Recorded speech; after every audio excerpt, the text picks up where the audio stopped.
Municipal commissioner بلدیہ ملیر ریاض احمد کھتری نے کہا ہے کہ رمضان المبارک میں مساجد اور امام بارگاہوں کے اطراف صفائی ستھرائی، اسٹریٹ لائٹوں کی مرمت کو یقینی بنایا گیا ہے تاکہ مسلمان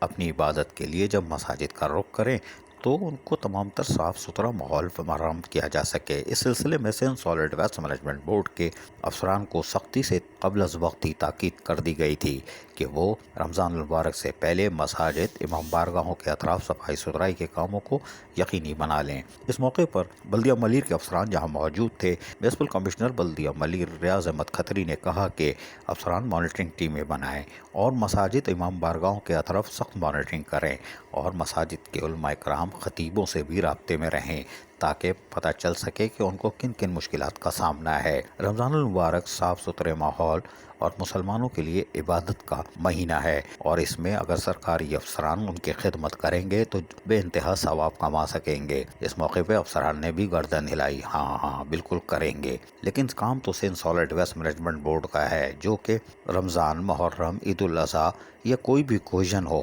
وہ ان کے لیے فائدہ مند ہوتا ہے۔ اس کی مانیٹرنگ کون کرے گا ہمیں نہیں معلوم، لیکن میونسپل کمشنر بلدیہ ملیر ریاض احمد کھتری نے اپنی طرف سے کوشش کی ہے کہ بلدیہ ملیر کی حدود میں مساجد، امام بارگاہوں کے اطراف صفائی ستھرائی کے کاموں کو یقینی بنا لیا جائے، جبکہ محکمہ ایمنڈی کو سختی سے ہدایت کی ہے کہ وہ بھی لائٹوں کی تعمیر و مرمت پر توجہ دیں اور دیکھیں کہ مساجد اور امام بارگاہوں کے اطراف روشنی کا مناسب انتظام ہو۔ اس موقع پر افسران نے بھی تفصیلی طور پر میونسپل کمشنر بلدیہ ملیر ریاض احمد کھتری کو بریفنگ دی اور کہا کہ ان کی پوری کوشش ہے کہ گزشتہ سالوں کی طرح اس سال بھی بلدیہ ملیر میں مساجد اور امام بارگاہوں کے اطراف لوگوں کو سہولتوں کی فراہمی کو ہر ممکن طریقے سے یقینی بنایا جائے۔ عزیز عارف، KBS بلدیاتی نیوز، کراچی۔ ایسی ہی خوبصورت ویڈیوز فیوچر میں حاصل کرنے کے لیے ریڈ بٹن پر کلک کر کے اور بیل آئیکن کو پریس کر کے ہم سب کے سبسکرائبر بننا مت بھولیے۔